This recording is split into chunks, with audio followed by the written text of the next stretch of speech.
What's going on, everybody? Welcome to episode 42 of the Game Room Podcast. I'm your host, Rome, alongside my co-host, Dev, and producer, Jeff. How you guys doing tonight? Doing good. Thanks for asking. Tired? Tired, yes. It was a long show Yeah. yesterday. Jeff, you left your notebook and your hat here, by the way. But My hat. Oh, that's right. Yeah. yeah. But no, it was a great show yesterday. Thank you to everyone who hung out with us yesterday, and we're gonna keep rolling right along with some great video game discussion, going over some big news that happened this past week. We're going to be talking about iPhone games and how much they're going to be costing. We're going to be talking about Epic and all the stuff that they did this week, and we're going to be talking about all the PlayStation. So let's get right into it. Let's start with some Star Wars game updates. A few little updates right now. So according to a LinkedIn profile from Saber Interactive, user Alesk Provatorov, I think it's right. They're working on an unannounced AAA project, Star Wars. AAA, more Star Wars coming down the pipeline. Yeah. Exciting. Yeah, and then speaking also with Star Wars, we also have an update on Star Wars Eclipse. It's currently simmering in development, says the VP of marketing. It's been a long and rocky road for Quantic Dream these past couple of years, and now the VP of marketing, Lisa Pence, has said that Star Wars Eclipse is still in development but is simmering. During a recent interview with IGN at TGS 2023 in Japan, she said, "Can I say it still exists? Because it exists. It's just not ready. It's simmering." That doesn't sound good at all. That doesn't sound good. So originally the game was targeting for a 2026 release, but I had heard that it had gotten bumped back to 2028. I don't see that in this article, so I mean, don't want to confirm that. Maybe it was just a rumor I saw. So you think this is going to be a next gen? Oh, I for sure think this is going to be a next gen. I think Okay. Quantic Dream, they have their backstage controversies and stuff like that, the developer, but I mean, you remember this trailer that we saw at the Game Awards. I think it was either last year or the year before. I mean, it was just a cinematic trailer. It is, but the concept of it was so cool. Yeah. That is one of my all-time favorite video game cinematic concept trailer. It was really good. But so I'm willing to let them, take their time, and hopefully the game turns out good. I mean, we're not in Skull and Bones territory or anything. It does sound like, it doesn't sound like it's too good right now, though. Yeah. But like she said, it's simmering. So, sometimes you gotta let things simmer in the pot, Right. Gotta let it cook. Speaking of things being cooked, number 2 in the headlines. This is still kind of Star Wars news, but I decided to separate it a little bit. But so kind of have a lot of Star Wars news today. Yeah, I guess so. So there was so they brought Knights of the Old Republic, Asper and Saber. They brought Knights of the Old Republic 2 to the Switch a couple years, not even like a year ago. And that was the sequel to the original, original Xbox game. Well, they had promised that the game was going to be a complete game, and they were going to come out with the restored content DLC that had come with the original game. But they nixed those plans. So, they being Asper and Saber, are facing a class action lawsuit over their decision to cancel the DLC, as they originally advertised it for last year's Switch port. The title's announcement trailer, which was published a couple weeks ahead of its 2022 release, which can be seen. I'm not sure if Jeff's going to have it on the screen or not, but they stated that the restored content DLC was also going to be coming soon, and Asper subsequently said it would arrive in the third quarter of 2022. However, this past June, Asper announced that plans to release the DLC had been canceled. As a means of compensation, it offered customers who bought the game the chance to download one of 7 other games free of charge, including KOTOR 2 on Steam. Steam players are able to access the Sith Lord's restored content modification, which includes a range of material that's never made the game's final cut due to time constraints, but which was restored as part of a fan project endorsed by Asper and some members of the game's original development team at Obsidian. Despite their failure to release KOTOR's restored content DLC, defendants refused to give refunds to purchase of KOTOR, reads a class action lawsuit filed in July by Malachi Michelanis, individually on the behalf of all others similarly situated, which was spotted by the gamer. Plaintiff felt completely duped and was upset because he relied on defendants' representation that the restored content DLC would be released for KOTOR. It reads, in fact, Plaintiff did not even play KOTOR after purchasing, instead choosing to wait for the restored content DLC. Deborah, would you ever sue a video game developer for canceling a DLC? No, but it sounds like a lot of people are angry about this. I mean, yeah, so like it kind of sucks. Asper's. I get it, but I mean, I feel like maybe you shouldn't make promises then. Make a promise like that. It sounds like people bought this for the DLC. They were promised DLC, so they bought it for the DLC. And if that's the case, I don't know. It's weird. They did seem like they tried. You said they gave out 6 free games, or like a choice of six. Yeah. So like they knew their mistake. They tried to make up for it by giving you a choice of 6. I think it's odd that they canceled a DLC. Why just put it out at that point? If they didn't even work on it, like they were talking about, this has been. I mean, if it was half worked on, then you just put it out and you avoid the lawsuit altogether. But yeah, I hate to see it because Asper or Aspire, I'm not sure exactly how it's pronounced, but they've kind of been championing like these Star Wars older game ports. Yeah. So it really kind of sucks to see them kind of have to get hit with this lawsuit. Hopefully, it all works. What's up to Ty in the chat? Ty says, not gonna lie, he's really interested in Quantic Dream Star Wars. They make great interactive stories, looking forward to it. He also says CD Projekt Red could be in the same situation. The Xbox One version of Cyberpunk promised the DLC and the expansion, but had been canceled for Xbox. He doesn't believe people are suing. Well, like those games didn't even run on, so no, they barely did. So like, the game should not have been allowed. I'd be more mad about the game in general than the DLC not coming out. Yeah, but I guess they also they allow full refund. So, whereas this game itself is not getting a full refund, you know. So maybe that's why. Yeah, I don't know. Number 3 on the headline. Speaking of lawsuits, Devroro, what would you say if I told you we had an update on the gamer lawsuit? I would tell you to just skip to. No. The iPhone Pro version is what?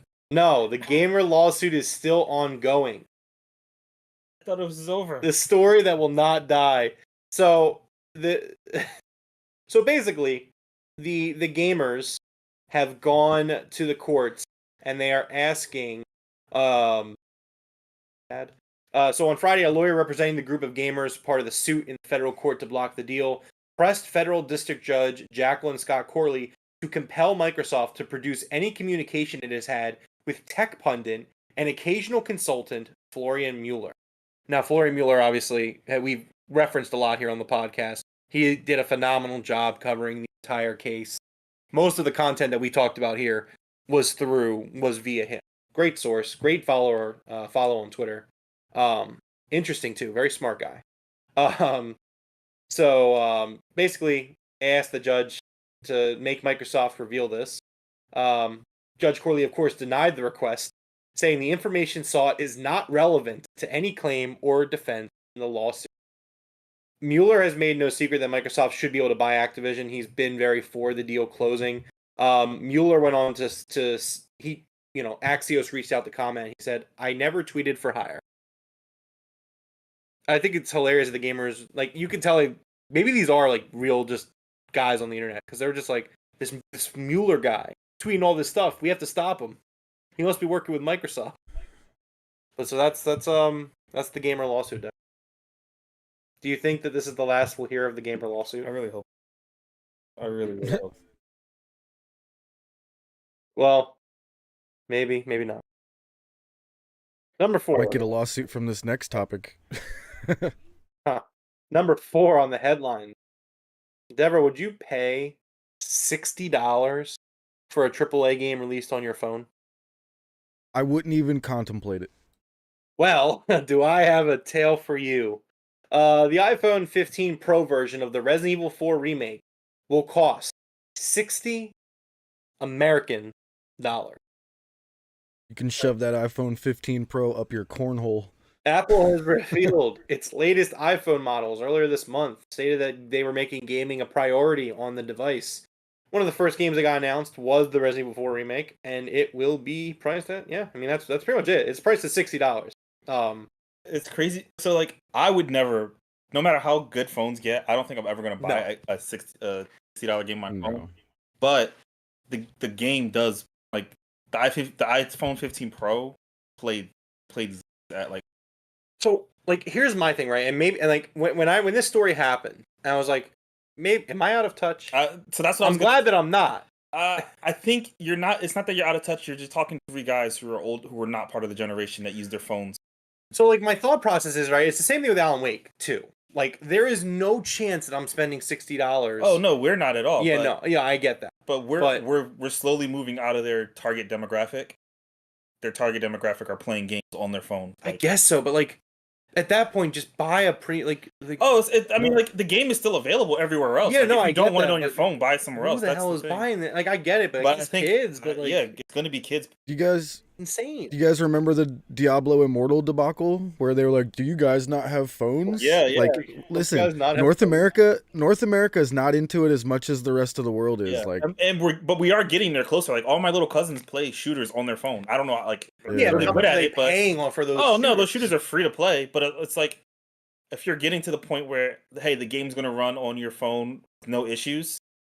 We're gonna charge it the same price as a console, whatever, and someone's willing to buy it, then go for it. I mean, So I think it's insane, but Ty only asks a question, and he says, "What is the reason for not paying $60?" Next question: If you'll spend 60 on a Switch game, and RE4 remake is more powerful than the Switch version, what's the problem? I agree with that. So I get the I get the logic that Ty is bringing here, but I think at the end of the day, like, why do you see the phone as a lesser? You would pay $60 for a Switch game. Why do you see the phone as lesser? so the reason for that is I don't view, and I don't think I ever will. I'm not saying that mobile gaming is not a viable gaming option. It absolutely is. Mhm. But when you tell me a video game costs $60, any game coming out that's $60 or $70, I view it as a premium item, premium product in the in the gaming marketplace. Resident Evil 4 is a premium product. It is, but here's my thing. And again, I'm out of touch. Maybe I'm getting old. 30s not looking good for me. But like I don't view the mobile gaming market as a premium gaming content sector. Now like I think it's because. So have you played a AAA? Have you played any on your phone like AAA like actual, not like a phone game, but like a game that's like when you have Game Pass, you have Ultimate. So have you streamed the game? I played Octopath Traveler on my phone. Okay. Did you have any? Oh, Octopath Traveler. Oh, from when it was on Game Pass. Okay. Yeah, the first game when it was on Game Pass. Yeah. So like I just think, and you didn't have any issues, right? I mean, yeah, no, I didn't have any issues with it, but I wouldn't pay $60 for that. If Xbox was like, all right, if you want this access, $60, like, no, I'm not doing that. No. I mean, I don't see the. I think I also play handheld. I play Switch handheld, so it's like I take that anywhere. This phone is a little bit. I mean, the phones are smaller, yes, but they're more. The iPhone 15 Pro is more powerful than the Switch. I get that, but like regardless of power, I mean, number one, Nintendo and power, like what are we talking about? We're missing something massive here. What? We're forgetting that the Switch has a dock to go to your TV. Exactly that. Is yeah, but I mean, if the game plays fine and you're okay with the screen size, why does that matter? Why? Well, because again, I still go back to when you buy a Nintendo console, that is a premium gaming console. Like again, like I'm so not right now. You don't consider phones. You wouldn't consider phones premium, no, or not even in the console sphere. No, I'm not saying mobile gaming isn't a part of the gaming sphere, that it doesn't have its place in the gaming market. That's not what I'm saying. But I'm saying I don't view it as a premium destination in gaming. Like I just don't. I mean, I see it isn't right now, but that's what people are investing into. That's why, like we talked about, even with the Activision merger, like they're getting King on top of that, and they're really like they've already talked about their plans with King. I think they see the mobile sphere as premium consoles in everyone's pocket. Let me kind of try to rephrase this, right? Like, if it's not there yet, I agree with you. If you're going out of your way, right? Like, so if you play games, right, and like you're willing to spend $60 on a video game, I'm gonna take a page out of your book. Okay. And not quoting you, but we'll see what happens. But go ahead. You once said that if you want to play a JRPG, you probably already have a PlayStation. Mm-hmm. Is that what you said? Yeah. Just making sure. Because I know you say I don't say it right. But no, because you don't say it. You really don't. I really do. But anyway, so like It's the same concept. It's like if you're someone who's willing to spend $60 on a video game, you're gonna go buy a premium hardware. Like that's just what it is. But that's what it is for now. I think they're noticing the shift of people buying more. Like everyone sees the mobile ecosystem as growing just as fast as like I don't know other things. I don't know. The thought of spending $60 on a phone game. I agree. I don't care what the game is. Yeah, I agree. That's I wouldn't do it, but I think insane. I can see my younger cousins buying like a $60 Call of Duty. If Call of Duty comes out and it's on iPhones, as long as the gameplay itself doesn't suffer, I don't see why not. Speaking of gameplay suffering, moving on to the headlines. Hideki Kamiya is leaving Platinum Games. The company's vice president and co-founder said on social media this past week that he made the decision after a lot of consideration based off his own beliefs and suggested that he would continue to make games. Platinum Games came out and said that we regret to announce that Hideki Kamiya will be leaving Platinum Games on October 12th, 2023. We're truly grateful for his creative ideas, leadership, and contribution to the growth of Platinum from our startup very day. We believe that he will continue to succeed in his future endeavors as a creator. We are looking forward to seeing the game industry grow into a better place with him in it. We wish him all the best in the future. Kamiya added that as announced on the official Platinum Games Twitter account, I'll be leaving. This came after a lot of consideration, and it was by no means an easy decision to make. However, I feel this outcome is for the best. I will continue to create my Hideki Kamiya way. I hope you'll keep your eyes peeled. For those that don't know, Kamiya co-founded Platinum Games in 2006. Began his work directing Resident Evil 2, Devil May Cry, and its spin-off, Clover Studio, Okami, and Beautiful Joe. All great games. I see this as a blow for Platinum. He's done a lot of work. He oversaw the Bayonetta franchise and Astral Chain as well. It's a loss for Platinum. It is. But I don't think he wants to make something else, I'm guessing. Yeah, I feel like Platinum is really tripling down on the Bayonetta franchise, which I'm all for. And maybe that's just not. Okay. I mean, I feel like they're branching out. They always have stuff with Nintendo that they're doing. Mm-hmm. Scalebound is like still rumored to be happening in the background. Yeah. So like, I think they're pretty set off. Yeah. It's still a like blow for them. I agree. Speaking of blows, man, we're doing really good with the transitions. People could so the developer People Can Fly have still not received any royalty from Square Enix for the work they did on Outriders, which launched April of 2021.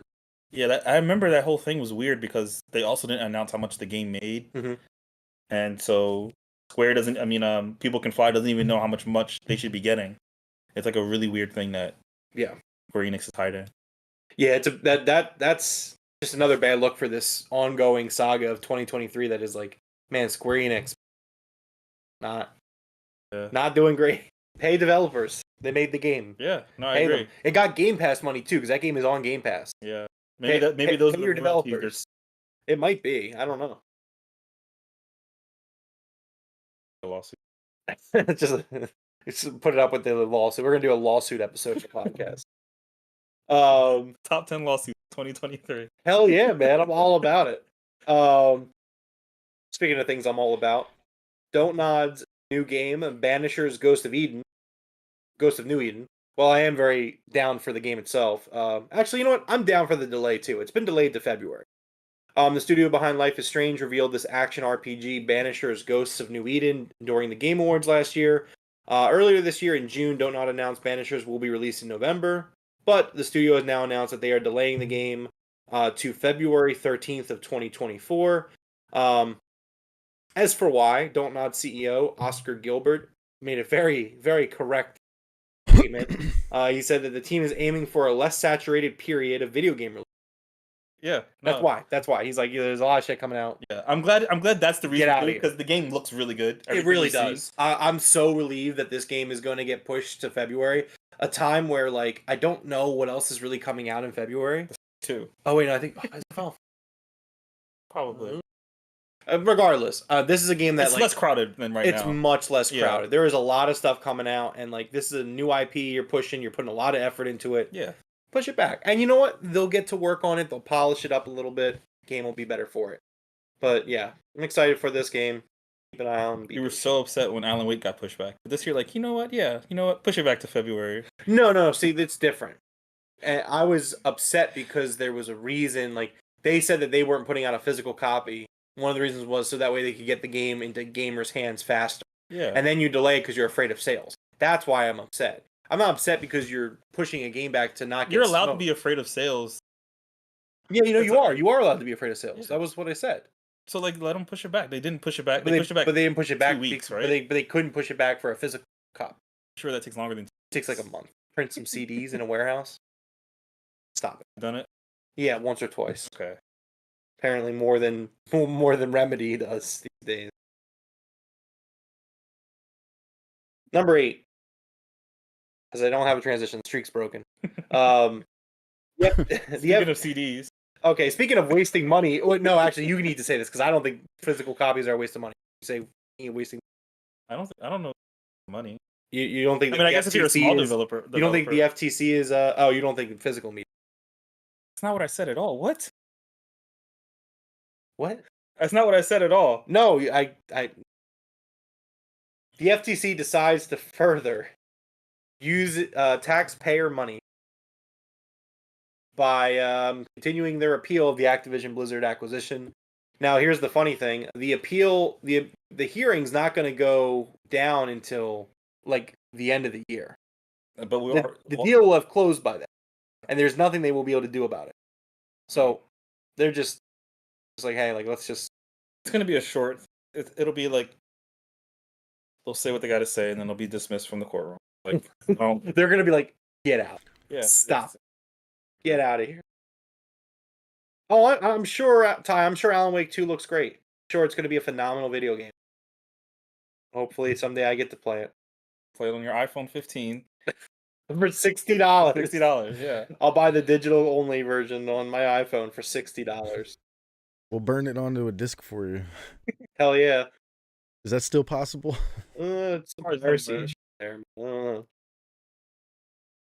know. Let's move on to number 9. BioShock 4. Quick little update on this. BioShock 4 has a scheduled release window, 2028. I think 2028 is actually like low key. Obviously, we're like 5 years out. 2028 is shaping up already. We're 5 years away, and we're gonna get Elder Scrolls in 2028. Yeah. We're gonna get BioShock 4 in 2028, and like this, we're like 5 years away still. Yeah. So get ready. Let's hope the world hasn't matched the BioShock world by 2028. Number 10 on the headline. According to Mark Zuckerberg, CEO of Meta, formerly Facebook, he's announced that that Xbox Cloud Gaming will be playable on all Meta Quest headsets. I'm excited. Starting this December. Yeah, now you're getting a Quest. Yeah, I pre-ordered one. Becoming well, it releases next Tuesday, so hopefully I get it, sometime next Tuesday, Wednesday. I'm excited. So as much as I want to play VR, I would love to just like look at this menu and just be, whoa. I mean, yeah, it's such a small thing, but it'd be like all the small stuff in VR is really cool because it's new to us. So Devroro, just real quick, which of these games would you first play on Game Pass on your Meta headset? Just these. Grounded looks terrifying. I mean, like, so again, you're just playing on a TV screen, but it's. I would play Flight Simulator. I was gonna say Flight Simulator because grounded because you're like just surrounded by bugs. Yeah, grounded would be terrible. I would not. I couldn't. I couldn't do that. You'd be attacked. I'd be like, Devroro, get it off me. Get the headset off me. Yeah. So the game isn't in VR, but you play on a giant screen that like simulate how big, for sure. Yeah. And it's right in your face. I'd be in Halo all day. The top one or the bottom one? The bottom one. No, not neither of those actually. The bottom's the Quest 2 and the top's the Quest Pro. Gotcha. You got the 3. Let's move right along. We have a few quick little updates. You don't have anything here, but it's just about that. Oh, yeah, a lot of people talked about Assassin's Creed VR. I think I was telling you about it. Yeah. And it seems like it's really good. You get like open worlds for each character in their time period. You can just go anywhere and do whatever you want. It's Assassin's Creed. Yeah, I really want to play. They say it feels like Assassin's Creed. I really want. Let's get some quick updates on Xbox first-party games and their release windows. So we know that The Collision, according to David Masson Sen Gabriel, who's a senior concept artist, his ArtStation profile says that the Coalition, the Gears of War developers, currently working on an unannounced game due out in 2026. I would assume this is Gears of War 6. I don't know for sure, but I would like if you asked me, I would expect Gears 6 in 2025. Maybe 2024 even, but it hasn't been announced yet. I was thinking 2024. 2026, this might be something new, a new IP or something. That sounds so far off. Possibly. Well, my next one doesn't work, but we had a State of Decay 3 release window, which I think that game, if I recall, said 2027. So yeah, that's some exciting stuff coming. They deleted that tweet. Yeah, I can't get it to open. Yeah, that's what I'm saying. It's weird. I don't know. Maybe that was an incorrect information then. I don't know. Yeah, this sounds like a new IP because I can't imagine them waiting that long for new Gears. I feel like Gears is coming out next year. I agree, but we'll see. Number 12 on the headline. Some great PlayStation. At least I think so. Teardown, which they showed off at their showcase this past May, I think it was, or June. Teardown is launching onto the PS Plus game catalog day and date on November 15th. Oh, cool. This is what I've been talking about. Like, I think this game looks great to begin with. Mm-hmm. But, like, this is what I mean when I say, like, you need to have some games that people are going to want to play that are launching on your service the same day that they come. So I think this is a smart choice for them. I would like to see them continue it.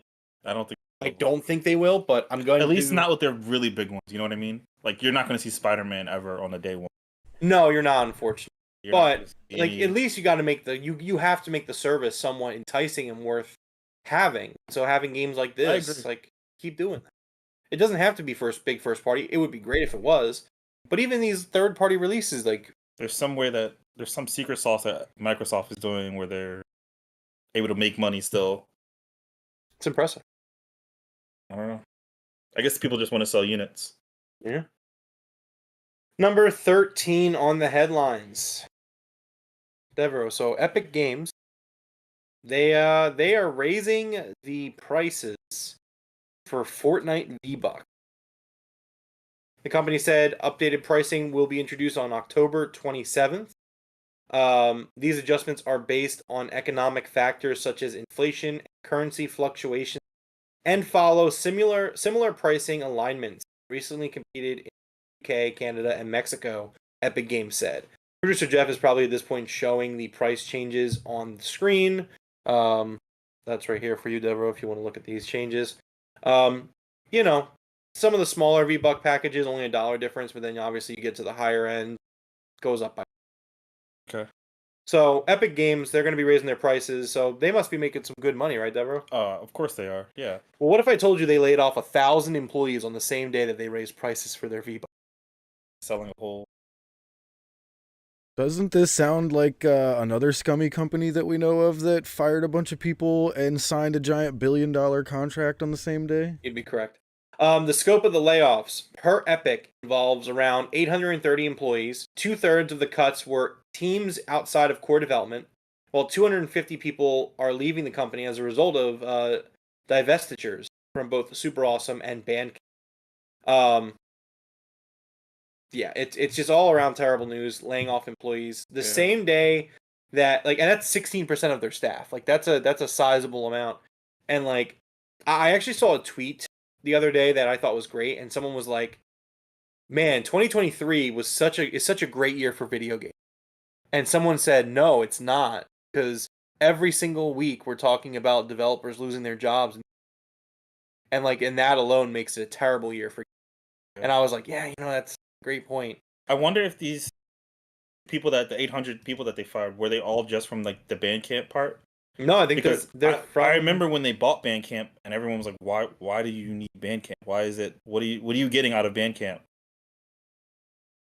I don't know. That was no. So it says only 200. So they fired 830 people from Epic, and then 250 were from Super Awesome and Bandcamp. So it's 1,000. It's 1,000. Gotcha. I just think this is really scummy. It's more of this stupid corporate bullshit where it's like you guys are raising your prices the same day you're laying people off because what, you want your bottom dollar to be more? Like, I picked out some comments real quick from developers who got laid off of Epic. The first was Mitch Miara. He says, after 6 years, I was laid off at Epic. Dope time, amazing, unforgettable memories. Most know it's been incredibly rough for me and complicates things even more. I'm at hospital level with my health this week. Nikki and I just bought our first home 3 weeks ago. Cool. So dude's been in the hospital, just bought a house 3 weeks ago, and Epic just lays him. So that was nice. So here's something else. So the second one I wanted to share. Epic actually forgot to lay some people off, and then laid them off. So Alexander Paschal said Epic forgot, quotes, to lay me off. So I got laid off too, but didn't find out until yesterday, which I think this was the day after the. Yeah, so he found out the day after that they forgot to let him know he was let go. And he said he found out while he was at home with his wife, who was also just laid off from Epic. At least one other person also found out on Friday. They were forgotten about on Thursday. Not sure how many will be hit by the cut. That's rough. Isn't it? Like, it's so terrible. I'm not a fan of Epic. You know, just complete thing. We're back into the transitions. Speaking of shitty things to do, number 15 on the headlines, Pokemon Company. They're terrible. And they hate their customers. So, Dev, I don't know if you knew, there was this big Pokemon X Van Gogh collaboration. I had no idea, but... No, you didn't know? No. Okay, so it ended in disaster. So a line of Pokemon Cross Van Gogh merchandise was planned to be made available this past week, including a statue, a plush, tote bag, and more, to celebrate 50 years of the Van Gogh Museum. Which, if I'm the Van Gogh Museum, cool. It is really cool. If I'm the Van Gogh Museum and they're like, hey, we gotta celebrate 50 years, what can we... I'm thinking Pokemon for Van Gogh. I think that was a great idea. But regardless of that, when the items were first made available on Thursday, social media videos showed huge crowds swarming the museum, snatching up items with claims that many people had bragged about plans to resell the items for profit. 24 hours later, the limited edition Van Gogh merchandise also went on sale via the online Pokemon store. However, moments after the items went live for sale, the most popular items immediately sold out, with auction sites quickly filling with listings at inflated prices soon after. The speed at which the items sold out led to many fans suggesting that the items were targeted by scalper bots, computer programs designed by find products as soon as they're added to a website and buy them quicker than a human can. The Pokemon social media channels actually did not get a chance to share that they were on sale. They sold out before the scheduled tweets and announcements that it was officially available. At the time of the publication of this article, which was, I believe, Friday, over 2,500 listings for the Pokemon X Van Gogh items are on eBay currently. According to users on Reddit, most items at the Van Gogh Museum in Amsterdam have also sold out. Pokemon Company put out a tweet. They said, "We apologize to all fans eagerly awaiting our Pokemon Center X Van Gogh Museum release today. Due to overwhelming demand, all our products from this collection have sold out. We understand this is disappointing to many who are looking to our official email and social media channels for guidance on how and when to purchase. We are actively working on ways to provide more Pikachu with gray felt hat promo cards for fan shopping at Pokemon Center in the future. Details will be released at a later date." So I don't even know if we should blame the Pokemon Company for this. It just sounds like they underestimated how. Would you have thought that this Pokemon X Van Gogh was going to be this craved? Like, why? You know what I mean? Yeah, everything they do is. Yeah, I get that. I guess you can do it that. You can think that way. Like, hey, we're Pokemon. We know we have a responsibility, kind of thing. So here's my thing, right? Here's my thing. Like, number one, I hate the scalping. Yeah, stuff. no, I hate agree. all that stuff. Yeah. As someone who like literally goes out of my way to get all the amiibos and all this stuff, Yeah. shit sucked. And you're I don't care if you're just turning a profit and like it's fair and all that. It's scummy. I don't care. But like, my problem with the Pokemon Company. When is the Pokemon Company company going to start acting. They're the biggest They're company. the biggest IP in the history of the fucking world. Yeah. I'm sorry, but I can't fathom. I can't wrap my head around. And this is not the first time Pokemon has done this. That Charizard statue, I had 4 fucking devices open trying to get it because they made 250 of them. That statue, which you guys can't see. They made 250 of a Charizard statue and sold it. Like, that's insane. Like, why? Like, it's Pokemon. You know you're going to sell your stock out. That's true. Why? And then, like, here's my thing, and that's my problem with it. It's like, you've created this scalper mentality where, yes, it makes sense for these people, as scummy as they are, it makes sense for them to have a computer program, buy this thing at $40 and then flip it for $2,000. Like, I get it. I wonder if it's just like, we'll make our paycheck. They know how much. Yeah, because they don't care. They sold out. Yeah. They were like, this is what will make us a profit is if we make X amount. Yeah. Like, they can set the prices. They know it's going to sell out if they put a limit. Especially if they announce that it's limited. So maybe they're like, hey, we got our $1. Maybe that's just how they. I think Pokemon Company, much like Nintendo, just continues to be the most infuriating thing because, like, you guys could make them together runs of these things. So them together, we talk about when their games come out. They kind of always look like they look shitty. Like I can't, like, they're fun to play and everything, but it's like, why isn't this game talked about as like, hey, one of the top 10 best games of this year? You know, like, it's just, I agree. They get away with putting out the level stuff and they sell it out. Like, exactly, but that's why I'm upset with Pokemon. It's like, like, you know that people wanted these, you know that people were gonna buy these, and like, by creating a scarcity issue, which you're doing yourself, yes, these scalpers are going to swoop in. If you didn't create this scarcity issue, the scalpers, it wouldn't matter. It, like, you know what I mean? Like, you don't see scalpers like running to go and like pick up water bottles at the store. Like, not yet. Until the end of the world happens. But like, point still stands is like, there is not a huge demand on this stuff.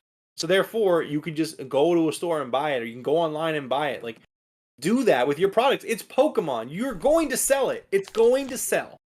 It's going to sell. I don't know what the thought process. How about you just make it easy and you do pre-sale orders so you know how many you need to produce, and then the scalpers are screwed because everybody that wanted one got a chance to get one during pre-sale. Exactly. I've also have been a big proponent of that as well. It's like, just do something to make it so people can buy what they want to buy. Like, why does it have to be so difficult?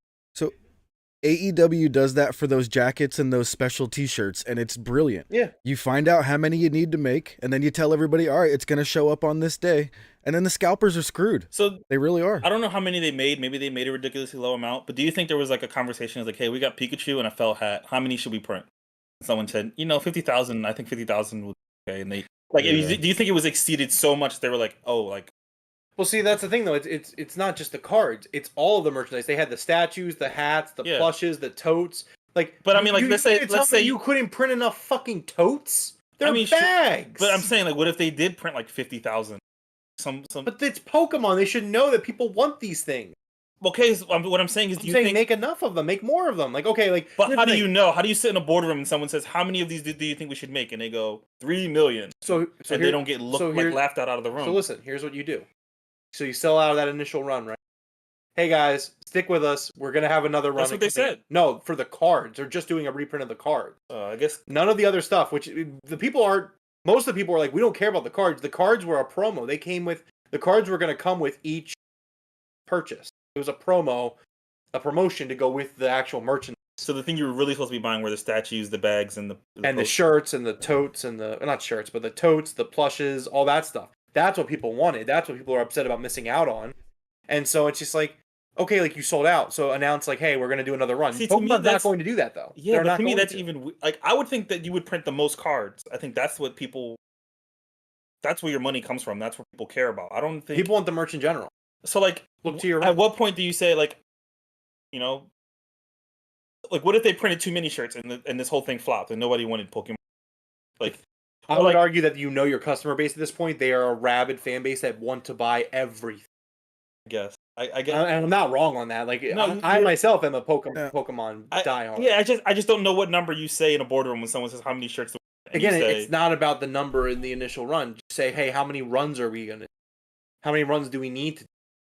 That's the point. But it's like a kind of like what Jeff said. Still take orders. Like, okay, so you run out of that first initial run. Yeah. Keep the orders open. Let people place their orders, and then say, okay, like, hey, like 6 months from now, it'll be done. And like people might not want to wait, but me personally, like I waited for the Majora's Mask statue. I waited 4 years. I had that thing ordered and paid for like 3 or 4 years. Like, and that's not hyperbole. That's straight up. Actually, I think it was the mid-November that was that long. Yeah. But regardless, it's like if you want something bad enough and you are able to buy it, you'll wait. Like that's just factual, as opposed to being like, oh, too bad, it's sold out forever. I get it. I just don't know if it sucks, and I do think they should have done more. I just don't know if like Pokemon X Van Gogh is the one where they do it. You know what I mean? But the problem is that if it was like Pokemon they do it for 100 every years, single thing they do. Yeah, if it was like we can go on the Pokemon Center right now, and I'll show you after we're done the podcast. I'm sure and half of their catalog on the website is sold out. Like, why even keep it up on the page? It's sold out. It's never coming back. Maybe I don't know. But let's move on. Speaking of spending money, Capcom's president Devroro, he thinks that you are not paying enough for your video game. He wants you to pay even more. In a recent exclusive interview with Nikkei, what do you want? I'm about to tell you. The president of Capcom, Horichio Suimoto, went on record stressing that game development is 100 times more costly than it was back in the Famicom era. But the price of software hasn't increased in kind. He therefore believes that the price of games should see a sharp increase to tackle ever-rising wages and the overall cost of producing these. It takes years to build AAA games now, and the investment needed can be in the hundreds of millions. But software prices are still in the $50, $70. Deborah, would you pay $100 for a video game? And honestly, probably. Depends on the game. Depends on the game, and like I would definitely buy less games for sure. But I think I would still do it.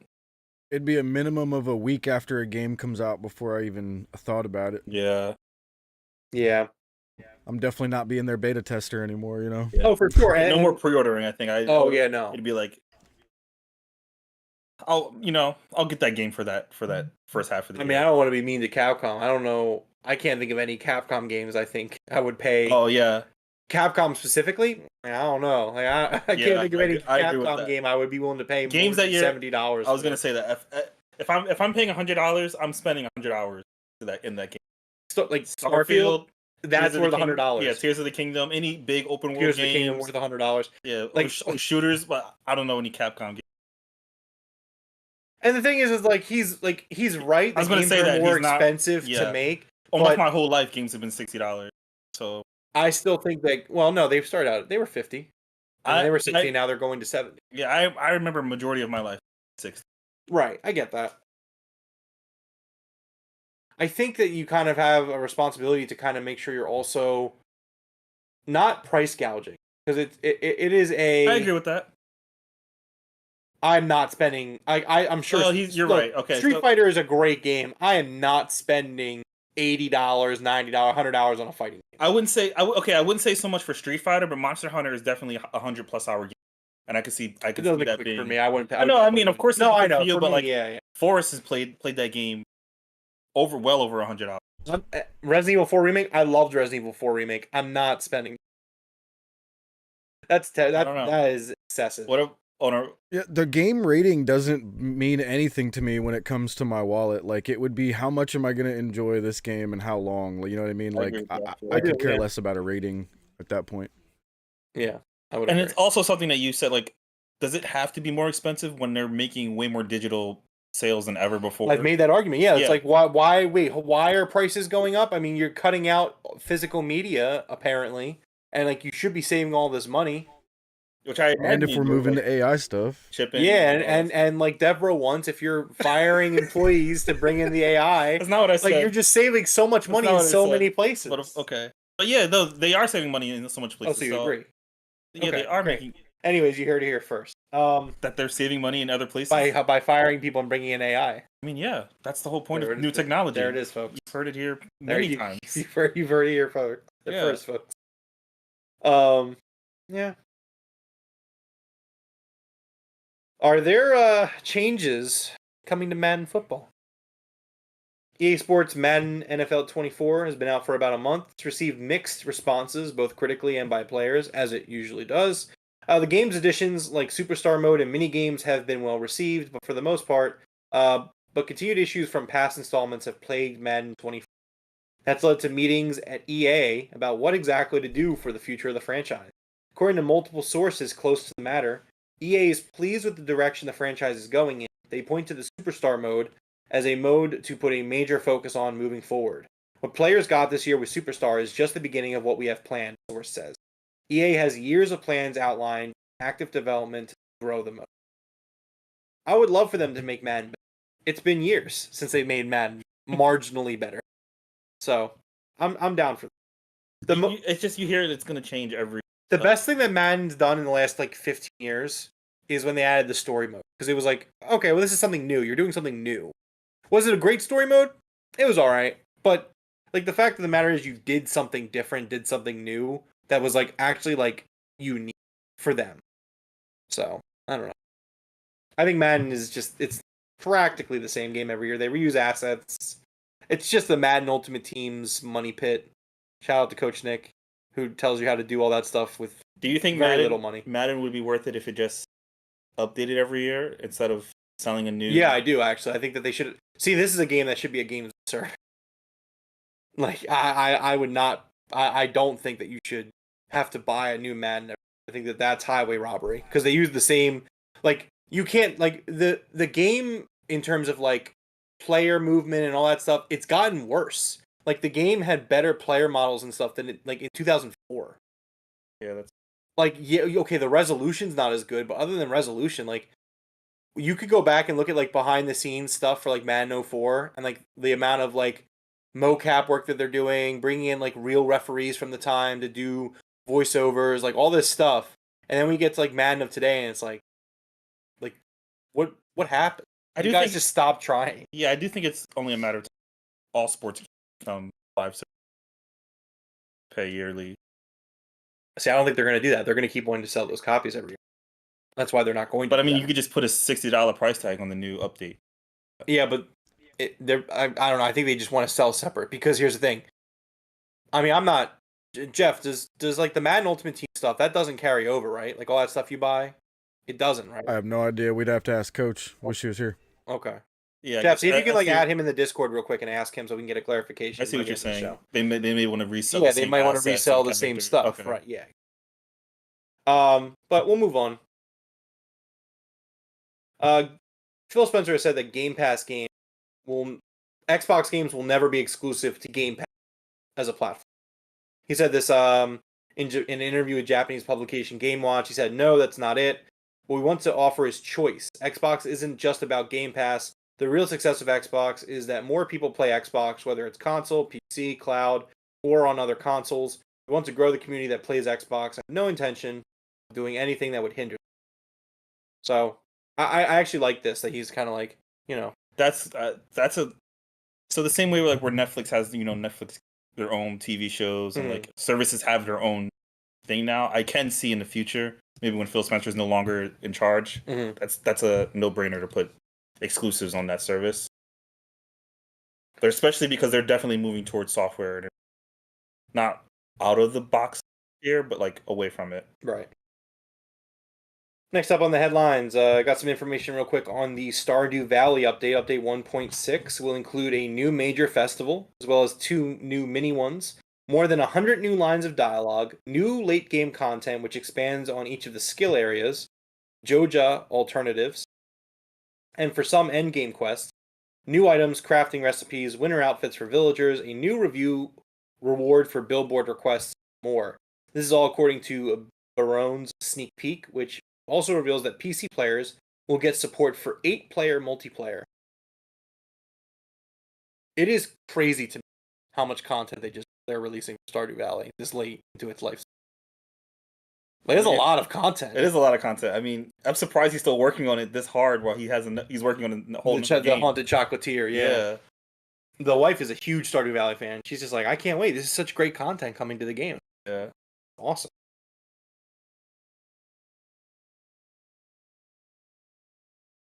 little cool update for me. It was announced that Among Us VR is coming to PS5. I would really love to play Among Us in VR, but you're getting your MetaQuest, so maybe we'll play it on your. But really cool announcement there. We actually had a discussion the other day about PlayStation supporting PSVR 2 and like where are the games at? Was that on Sunday? Was that yesterday? Yeah. Yeah, we were. Yeah, yeah, you're not wrong. I mean, like they're still getting a lot of good games. They're just third party games, and everyone says the games play best on there, like because of the eye tracking controllers. But I don't know. Right. It's expensive. Yeah. Next up, some really good news for Xbox and their developer Playground Games, who are currently working on Fable. Hit game Baldur's Gate 3, one of its producers have joined Playground, the British development studio known for the Forza Horizon series, currently working on Fable. Ryan Clark, who worked at Larian as a producer for 4 years, joined Playground Games this month as a senior producer. So that's really exciting. That's awesome because Baldur's Gate 3, incredible game. Yeah, a lot of good storytelling. So if we get some of that storytelling, I'm really excited for Fable. I think Fable's going to actually really surprise people. I really do. I hope so, man. I think it will. I miss Fable so much. I can't wait. Fable's like my most. Now that Starfield's out, I'm playing and enjoying it. If you ask me to like look to the future, Fable's the one that I'm really like. Obviously, Senua is like a big one too, but like I think Fable above Fable. Senua. That's what I'm saying. Fable's like the next. I think I agree. I agree with that. Yeah. Let's keep on moving right along on the headlines. Devroro, NVIDIA offices were raided in France. French government officials have raided the NVIDIA offices in France as part of an investigation into anti-competitive practices by the company. According to the Wall Street Journal, raids of this nature are hours-long exercises in which officials turn up early in the morning, search a company's premise, seize physical and digital materials, and interview employees who arrive for work. Though the French authorities couldn't confirm to the outlet what company was being investigated, it did state that it had received proper approval from a judge. I don't know what they're doing over in France, but could you imagine showing up to work and it's like FBI or like whatever France's equivalent? They're like, "You're gonna have to tell us about the work you've been doing." Yeah. Oh man.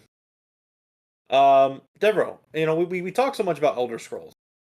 Would you believe it if I told you there was a new Elder Scrolls game out now that was not talked about at all? They just dropped it.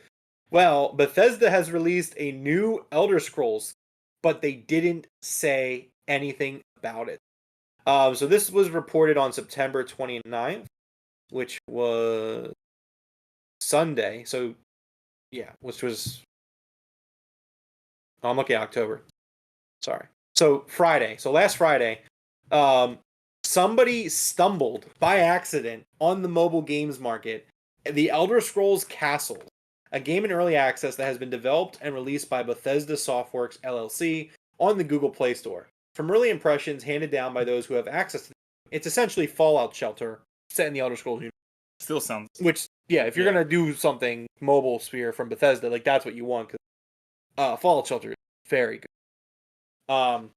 What's strange here is that the Elder Scrolls Castle has received no marketing, there was no press release saying it had entered early access, and no campaigns to build any hype for the product. Currently, it's like Bethesda doesn't want to acknowledge that this game even exists. It's so weird. But they reached out for some clarification. Don't know if they got an update. Here's Bethesda's response that they got from Insider Gaming. The Elder Scrolls Castles is being developed by our talented mobile team behind Fallout Shelter at Bethesda Games. We're excited to share an early access version with a limited number of players and listen to feedback as we improve the game over time. It sounds like they were testing. And and they had to have it on the market because that's just how the mobile market works, I guess. That's what it sounds like. And someone was like, could you imagine just being like one of these people that find these things? It's like you're on your Google Play Store, and you're like, Fallout? Nope, nothing new. XXXXX. Elder Scrolls. What is this? Yeah. Could you imagine? It definitely is the early access. Only a few people were supposed to see this. I don't think they expected it to blow up, but... Well, so people in the subreddit for Elder Scrolls were saying that like it's very lore heavy, apparently, and like a lot of good stuff. So, hey man, new Elder Scrolls game. We thought we were waiting till 2026, but there is one out there now. Yep. Or 2028. If it's free to play, I'll definitely... check it out. Probably is. We could probably check it out after the pod. And last on the headlines for today, SAG-AFTRA members are voting yes to authorize a video game strike.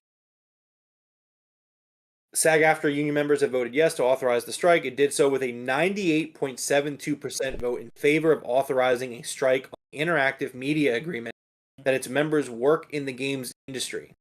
In total, 34,687 members cast ballots, which represents 27.47% of eligible voters, SAG-AFTRA writes in its press release. This vote does not mean that they are striking, but it gives the union leverage in ongoing negotiation, and if needed, allows the union to begin strike.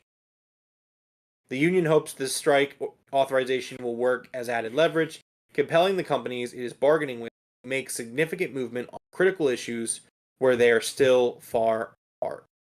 Deborah, do you think there will be a video game voice actor strike? Yeah, I definitely think so. Is it anywhere in here? Does it tell what they're striking for? I'm sure it's for. I know it's money related. It's always money related. But I mean, I would imagine something probably on the similar line of like the actors. Yeah, with the actors and the writers guilds were asking for probably like royalty, job security, yeah. well pay. I mean, which pay people. Kind of what it is. But we'll keep an eye on that as it goes on. That's all we have for it today.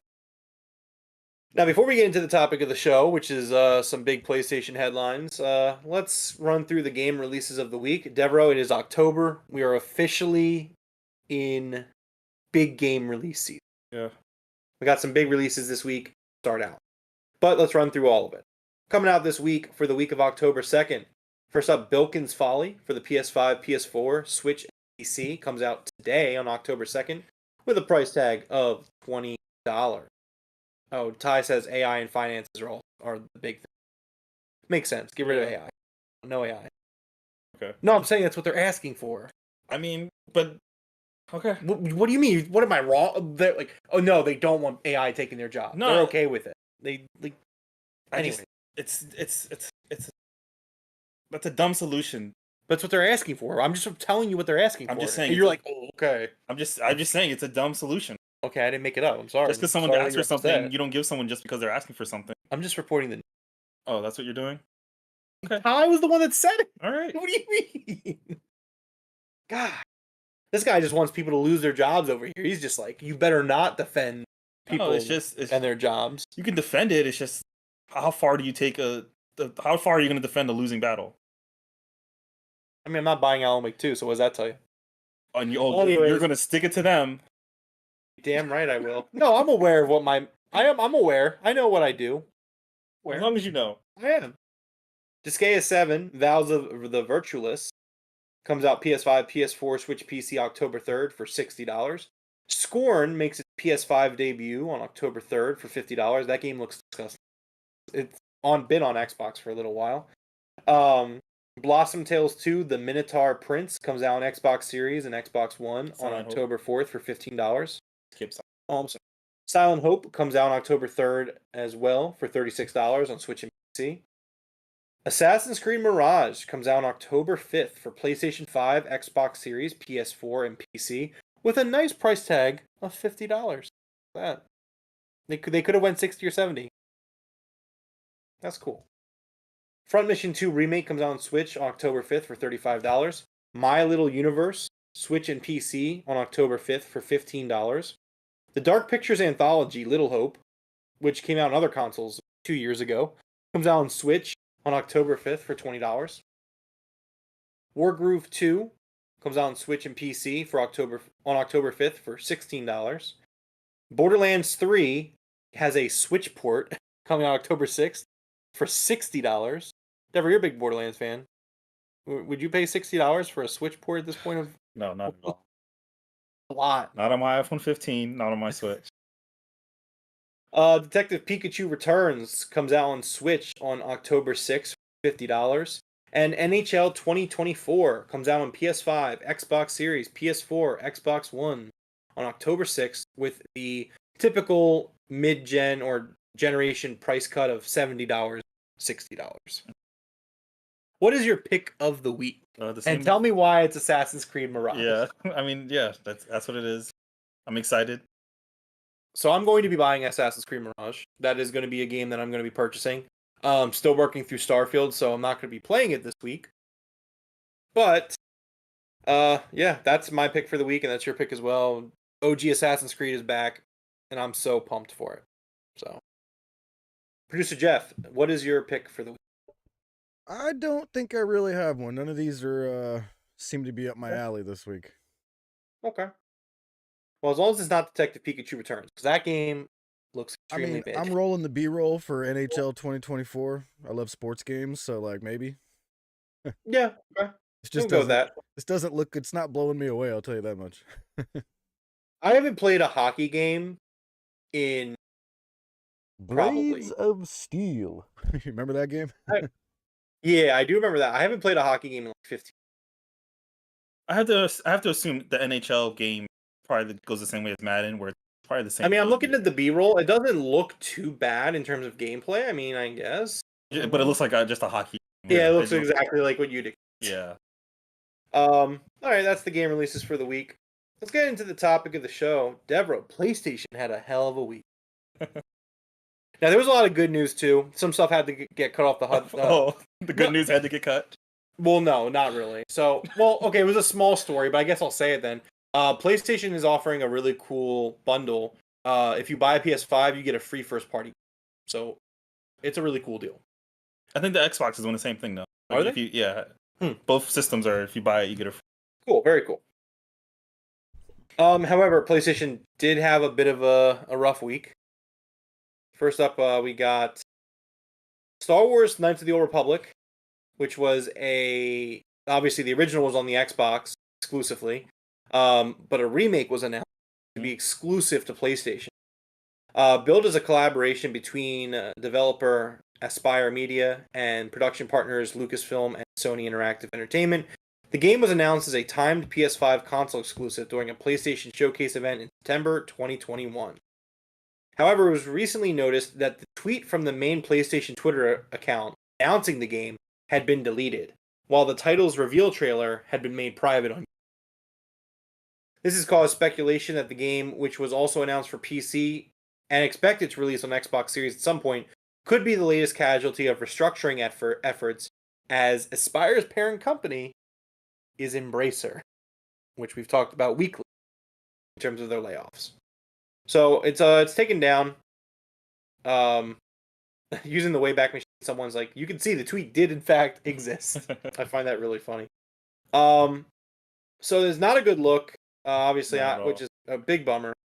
However, we did get some clarification from Kotaku, and the clarification was let's see. Word that the teaser had been removed from PlayStation's channel first began to spread on September 28th. The Gaming Leaks and Rumors subreddit, Twitter user Crusader3456 later shared a thread showing that Sony's tweet about the teaser from the original 2021 showcase had been deleted. Kotaku reached out for a comment. I'm trying to find the actual comment. Here it is. A spokesperson for Sony said the KOTOR remake trailer was delisted over license. As part of normal business, we list assets with licensed music when the licenses expire, they told Kotaku in an email. The only music in the trailer seems to be the main Star Wars theme, which is owned by Disney. So here's my thing. Do I 100% buy this, believe it or not? No. It doesn't really check out. You mean to tell me that they announced the Star Wars game and they made a trailer for the Star Wars game? Now, mind you, if they are licensing Star Wars, they've bought the license. Use the license. But you mean to tell me that Disney's like, hey guys, we know that you're making the Star Wars game for us so we can all make money, but we're gonna have to revoke you. You can't use the Star Wars game. That doesn't sound silly to you? It does, actually. And that was why I kept this in, because originally I was like, oh, let me take it out because that makes sense. But then the more I kind of thought about it, the less it made sense. Especially if it's a teaser to a game, right? You put that out. And how long were you paying for this license then? Like 2 months? Yeah, I don't know. That's I guess technically the trailer's been out there for 2 years, but so what happens when the game comes out? Does it not have Star Wars in it? But you can go to past trailer. I can go watch a game from the 90s trailer. still in it. I don't. The fact of the matter is, they went out of their way to delete a tweet about it. Yeah, I don't That's know. just weird.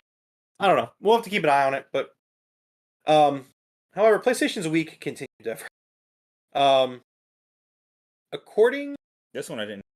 yeah. So this was actually originally going to be a standalone, the topic of the show, before Jim Ryan. A ransomware group is claiming to have breached all of Sony's system.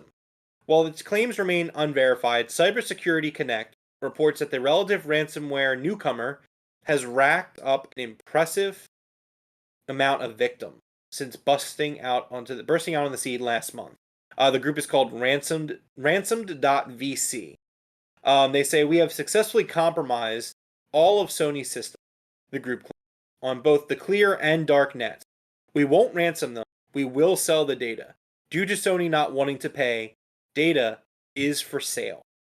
According to Cybersecurity Connect, the group has posted some proof of hack data. Is that the picture of? I was like, I just saw the picture. I was like, is this them? Like, guys, This is I'm proving it. This is like someone put hacker. Yeah. Like that's what they Hollywood thinks a hacker looks like. That's this is not particularly compelling information on the face of things. It includes what appears to be screenshots of internal login page, internal PowerPoint presentation, several Java files, a file tree leak of the leak, which seemingly includes over 6,000 files. The group listed a post date of September 28th, after which, if nobody purchases the data, it is presumably when ransomed.vc will publish the data wholesale. Ransom VC is said to be a both ransomware operator and a ransomware as a service organization. I know who's behind. Who? Microsoft. They were like, we're not the only ones getting leaked.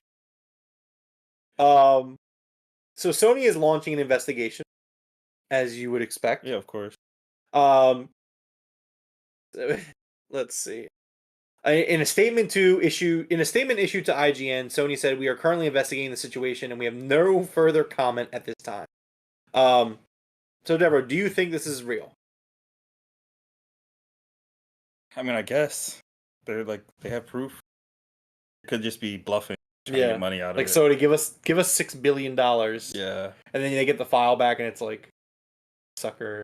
Sony's probably just like, release it. Microsoft released. We saw their next console release. Do it. Just do it. If they've already said Sony won't pay, that means Sony's like, we don't give a shit. Do what you want with it. Yeah, you got the data. Good. Put it out there. Yeah. So they're like, you got Ron from maintenance's emails. There you go. Go ahead. Yeah. Right. Even when Microsoft got leaked, they were like, Phil Spencer was like, yeah, this sucks, but this stuff is 2 years old. 2 years old minimum. A lot of the stuff's older than that. So. Like Jeff says, like some janitor's maintenance schedule. Like on Monday, you change the trash cans. Yeah. On Tuesday, you mop the floors. Yeah. It's like, Sony, don't you want this vital information? So I mean, we'll keep an eye on that and see how that story develops at all. This is a really weird one, and one that I really kind of thought, like, again, like this is going to be a regular headline, but I was like, let's just lump this weird week that Sony had together. Mm-hmm. So a statue maker, Gaming Heads, claims that Sony told it to destroy all of its PlayStation. According to the company, this includes items that are currently in stock, including Last of Us Part 2 Ellie statues, Jak 3 statues, and God of War statues and busts. It also includes pre-order items, such as its Sly Cooper statue, Last of Us Ellie and Joel diorama, Bloodborne statue, and the Ratchet & Clank statue.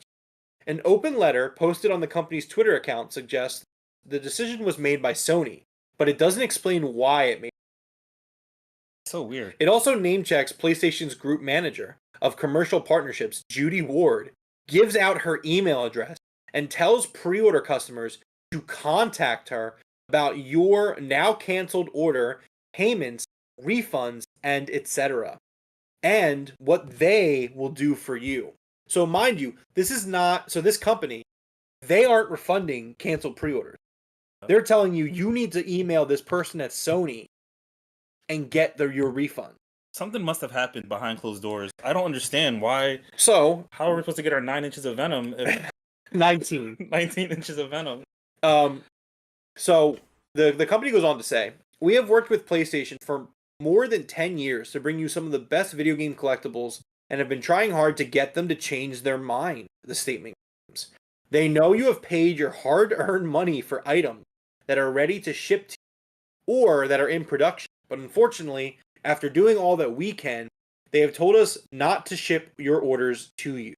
Our business priorities remain unchanged. Recent direct quote from Sony.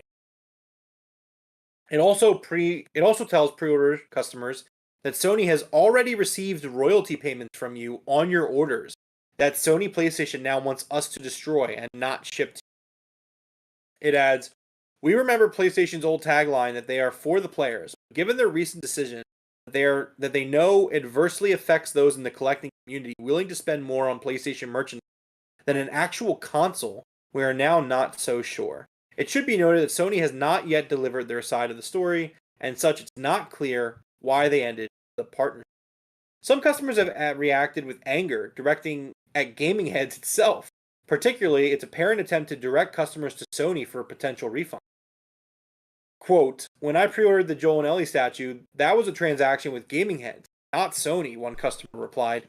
"You need to refund the money we all gave Gaming Heads to produce these products. Don't tell us to go to your licensor to get it." Some collectors in a Facebook group dedicated to Gaming Head statues have also responded to the open letter with cynicism. To anybody wondering, this is just Gaming Heads destroying a ton of stuff for a tax write-off, hoping you don't sue, which you won't, or file a chargeback, which you should. Matthew Duffy alleged. This is just some guy on Facebook saying this, though. That's complete hearsay. But it does sound like. So this is sounds really plausible, weird. yeah. Because the two options are they're lying, and Sony isn't really. I don't know. It's just weird altogether. Mm-hmm. Something must have happened behind closed doors, or maybe this is a scam. But this is really shitty on somebody's part. Yeah, right. Whether it's Sony's or Gaming's heads, I don't understand it. Because I would love to get. Wouldn't there be? So if you're allowed to use the license to build these sculptures or whatever, these statues, shouldn't there be? You sign some contract, right, that let you do this? You would think so. So you should I feel like a cease and desist can't come until afterwards. Like, hey, you can't continue this after. Right. But everything you made and you sold already in pre-sales, you should be able to get rid of, right? So here's my follow-up thought, right? Because I'm going to devil's advocate because I feel like you're not that you think this, but your train of thought leads one to believe that it's the company, not Sony. That's at fault here. The only reason I can think that is because I can't see any reason why Sony would.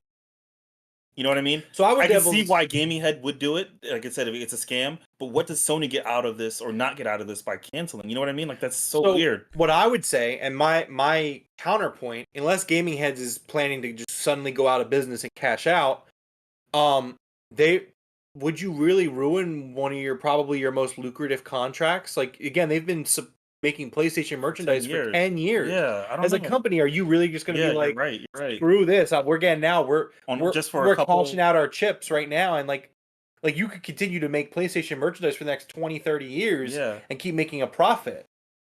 It's so weird. So, it doesn't make sense. I'll be honest. This sounds a lot like the sports card world right now, where Fanatics is stepping in and pushing everybody out of their contracts with Topps and the other companies.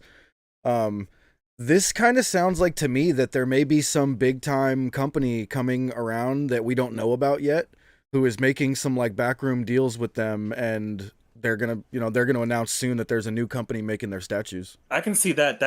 I can see Sony doing that to get out of it. You know what I mean? Like, but that's shitty. That's shitty as hell. No, that's what I'm saying. It's shitty on somebody's part, no matter what's happening. Just how it works. Yeah. Yeah, but. Maybe there's a cut different. Hey, we can make statues better quality for cheaper. Hire us, you get more money in your pockets. Like, I don't know what it is. Either way, I think they should be allowed to sell with their inventory or something. Exactly. It's like you take pre-orders, you should be allowed to sell your stuff. Yeah, it's weird for them to be like, burn it, destroy what you have. Yeah. Like, what? Yeah, it is weird. If I was them, I would just say no and just ship it out. Yeah, right. Like, okay, well, our partnership seems like it's ending one way or the other. Might as well take care of our customers. But I guess maybe they can get sued for the money, or like our customers paid for these items. We have an obligation to ship it to them. Yeah, that's what I would think. Yeah, I don't know. It's weird, and it's also weird that Sony's like.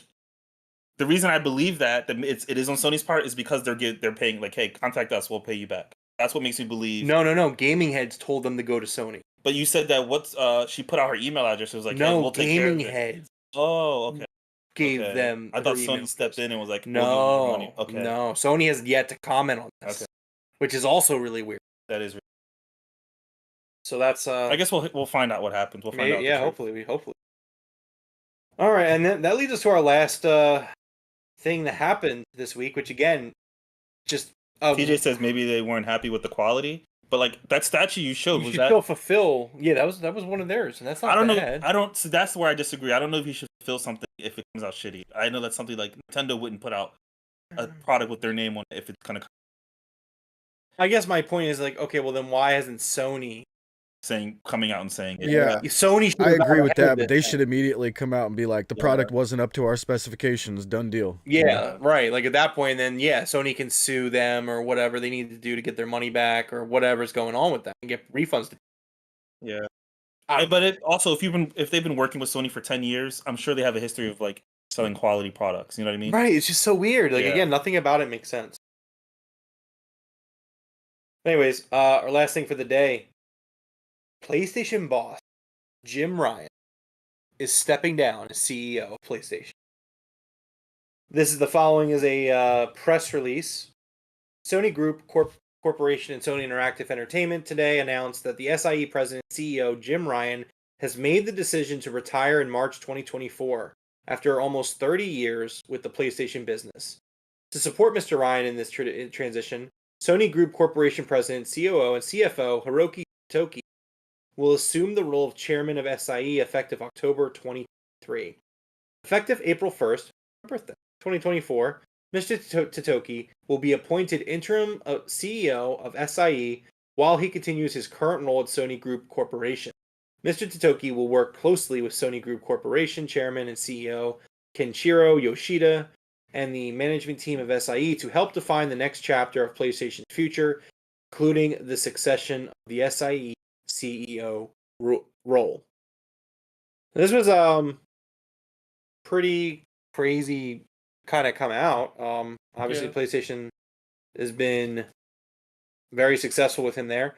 Jim Ryan went on to say, after 30 years, I've made the decision to retire from SIE in March 2024.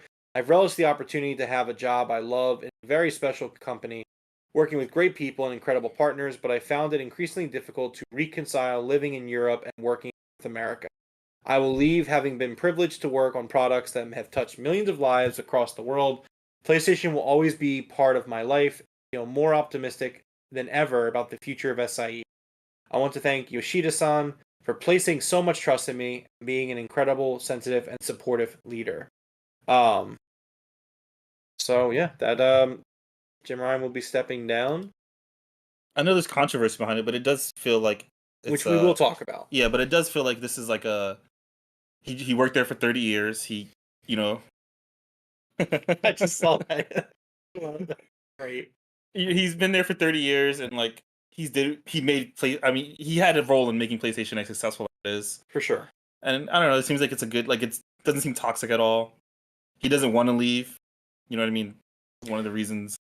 Well, we'll see. So Phil Spencer tweeted out, Jim Ryan has been a great contributor to our industry and a fierce leader for PlayStation.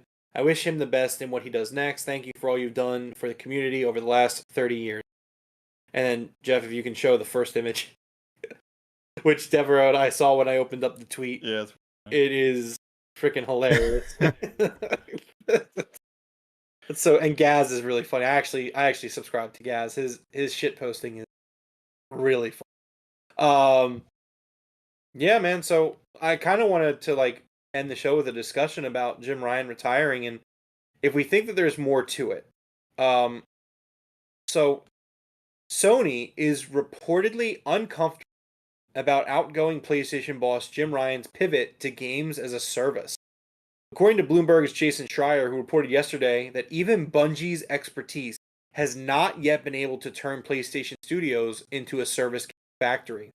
Just days after announcing its $3.6 billion Bungie buyout bid, Sony announced back in April 2022 that it would launch more than 10 new live service games over the next 4 years, with hope that Destiny developer Bungie would help PlayStation with major expansion of live service games. Now, however, in an editorial reflecting on Ryan's departure from Sony, Schreier commented that the move to live service games goes against many Sony's first-party studios, given their expertise in making big cinematic adventure games that are played alone.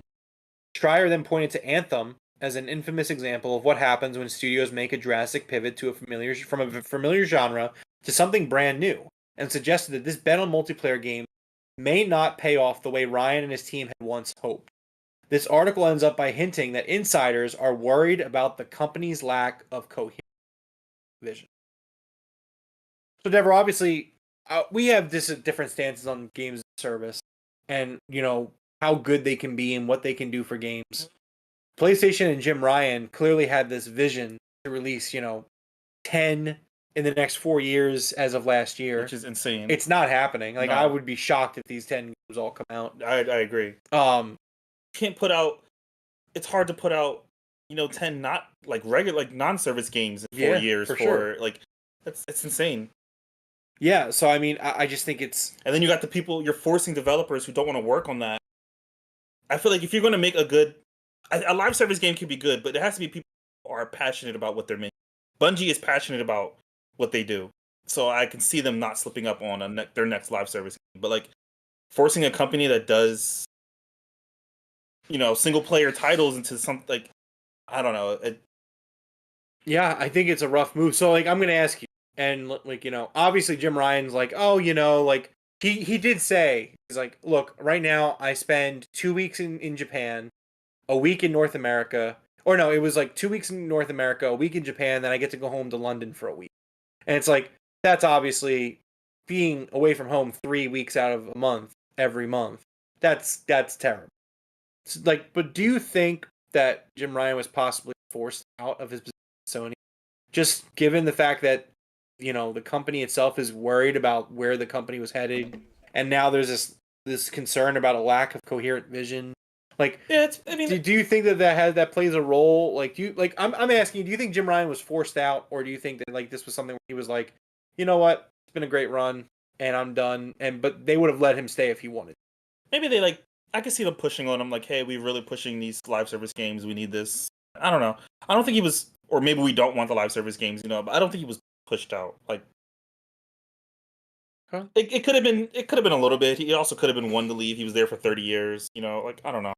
I do worry about the output of PlayStation, because it's like, here's the thing: they announce all these live service. Obviously, you have to have developers working. Mm-hmm. So I would be worried about them for the next years. Like once the pipeline kind of clears out, like obviously we're not feeling it now. Spider-Man's still coming out. Yeah. They have a few other things in the pipeline, but like, and it's been a big discussion here on the podcast with their showcases and what they're showing, and why we're never talking about PlayStation in a positive light, because never anything like in the year that we've been doing this show. We are going on it. We are approaching the year anniversary of the Gaming Podcast.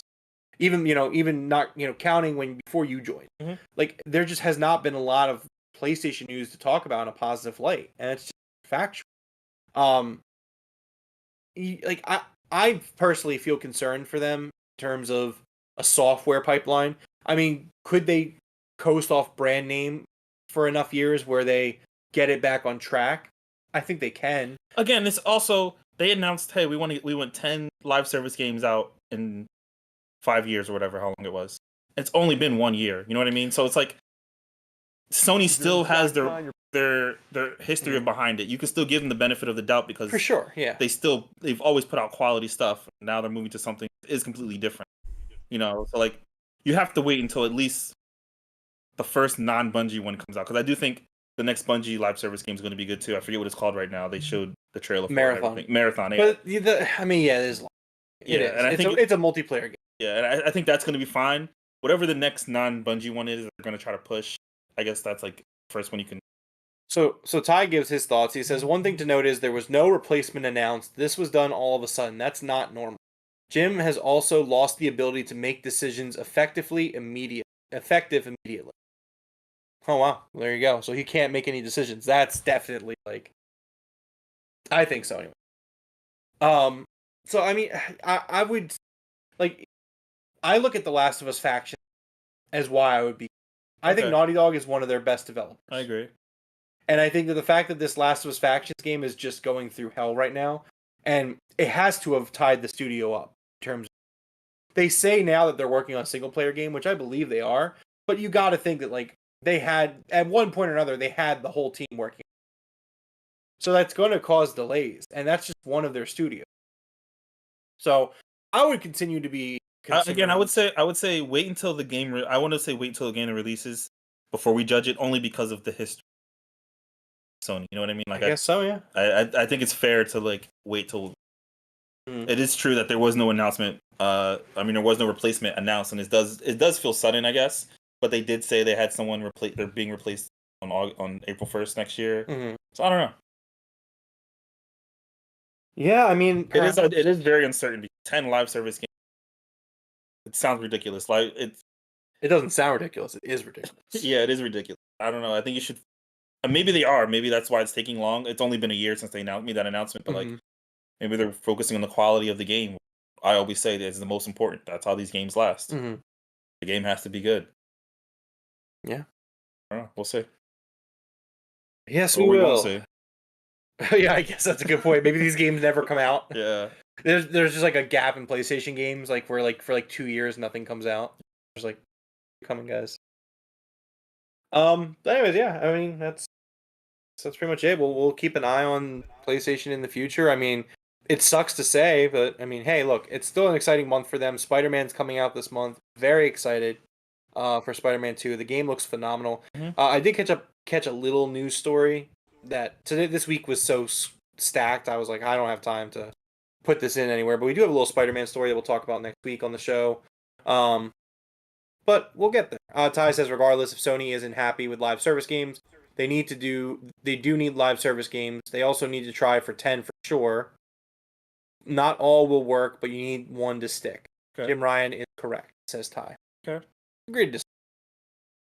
I do think they have to get into that. I think if you take all your studios, you're throwing everything at the wall and seeing what sticks. Like, I don't think that's a smart strategy at all. Maybe that's not smart, but like they have to get in. Do you? I think so. I think the same way Microsoft needs to get into JRPGs, they need to get into live action. I mean, live service shooters or something in that sphere. They have to have a foot in the game. You know what I mean? I mean, I get what you're saying in terms of a genre. Sure. Yeah. I think that needs to happen. Because they don't own Destiny technically. Destiny will always be, or anything that Bungie puts out will always be multi-platform. So yeah. Okay. Well, yeah. Anyways, that's gonna be our show here tonight. Thank you to everyone hanging out with us in the chat. Thank you to Ty. Please hit the like button and subscribe on your way out. It helps the show. Subscribe to become a member. And get the video game cabinet badge next to your name, so we can see you in chat and you can level up as you remain a member. You also get access to some really cool emotes that you should definitely check out. If you like video games and pro wrestling, you're in the right place. We talk about video games here on the Game Room Podcast every single Monday, usually, and we talk about AEW wrestling. We do our Dynamite and Collision reviews. We will be back on Wednesday for our AEW Dynamite review for the Fallout of Wrestle Dream. Follow us on Twitter in the description below. Join the Discord where we talk about a bunch of great stuff from pro wrestling to video games, movies, TV, sports, anything that's worth talking about. We usually have some side conversations going on, so definitely worth checking that out as well. But until next time, guys, we'll catch you. Yeah.